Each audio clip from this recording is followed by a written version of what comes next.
Telangana assembly సమావేశాలు జరుగుతున్నాయి. Live ద్వారా చూద్దాం. బీసీ ముఖ్యమంత్రి అని ఆఖరి ప్రతిపక్ష నాయకుడు కూడా చేయలేక దయచేసి కాదు పదవి తెచ్చుకుంటే మేము కూడా సంతోషపడతాం. అందరం కూడా శాసనసభ పక్ష నాయకుడు బీజేపీది ఒక బలైన వర్గాలకు ఇచ్చేదని మీ పార్టీ మీ ప్రధానమంత్రి బీజేపీ అంటాడు, అట్లా అంటాడు. తప్పకుండా వీఆర్ హ్యాపీ. ప్రభాకర్ అన్నకు నేను ఒక చిన్న విజ్ఞప్తి చేస్తున్న అధ్యక్ష,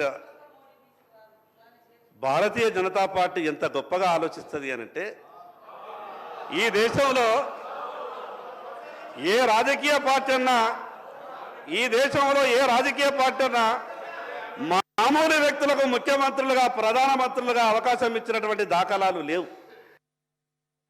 ఈరోజు ఛాయ్ అమ్ముకున్నటువంటి బీసీని దేశ ప్రధానమంత్రిగా మూడవసారి చేసినటువంటి ఘనత భారతీయ జనతా పార్టీది.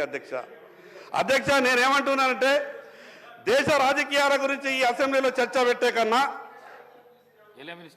సార్, ఇప్పుడు మా సోదరులు ప్రభాకర్ గారు చెప్పినట్టు ప్రత్యక్షంగా కనబడతా ఉన్నారు. బలహీన వర్గానికి సంబంధించిన నాయకుడు ప్రసంగం చేస్తూ ఉన్నాడు. సరే, ఈ సందర్భం వారు ముందు సీట్లు వస్తారని ఆశించినాం అధ్యక్ష.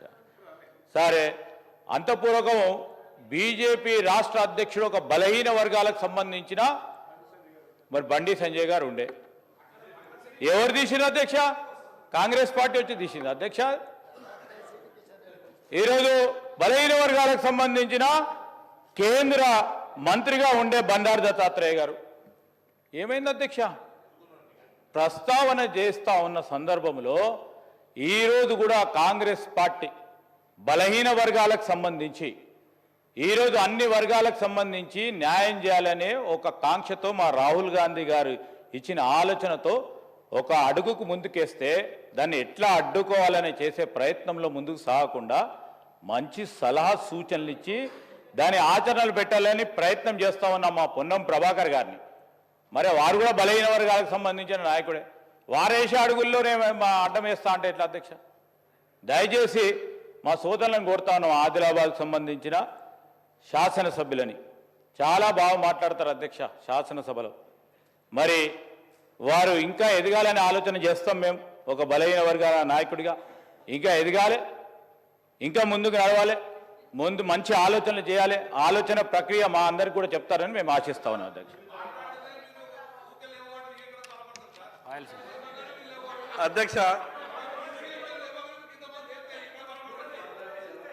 అధ్యక్ష నేను మొదటిసారిగా ఎన్నికైనటువంటి శాసనసభ్యుని. దయచేసి నేనేమైనా తప్పులు మాట్లాడితే దాన్ని సవరించండి. మీ ద్వారా ప్రభుత్వానికి ఒక విషయం చెప్పదలుచుకున్నాం.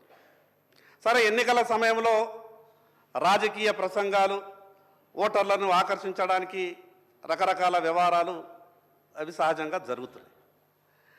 కానీ నేనేమంటున్నానంటే ప్రజలు మీకు అధికారం ఇచ్చిండ్రు. ఈరోజు అధికారం ఇచ్చిన తర్వాత కూడా మీరు తప్పించుకునే ప్రయత్నం చేస్తే ప్రజలు క్షమించరు. అధ్యక్ష, ఎంత అన్యాయం ఉన్నదంటే మీకు చెప్తా. 2014 కన్నా ముందు మేము అనుకుంటుంటే ఈ సమైక్య ఆంధ్రప్రదేశ్లో బీసీలకు అన్యాయం జరుగుతున్నది, మన రాష్ట్రం మనకొస్తే అన్ని రకాలుగా న్యాయం జరుగుతుందని బాగా ఆశపడ్డాం అధ్యక్ష. ఆశపడడమే కాదు అధ్యక్ష, తెలంగాణ ఉద్యమంలో ముందు వరుసలో ఉండి పోరాటం చేసింది బీసీ బిడ్డల అధ్యక్ష. ఇది నేనేదో మాట వరుసకు చెప్తున్నది కాదు.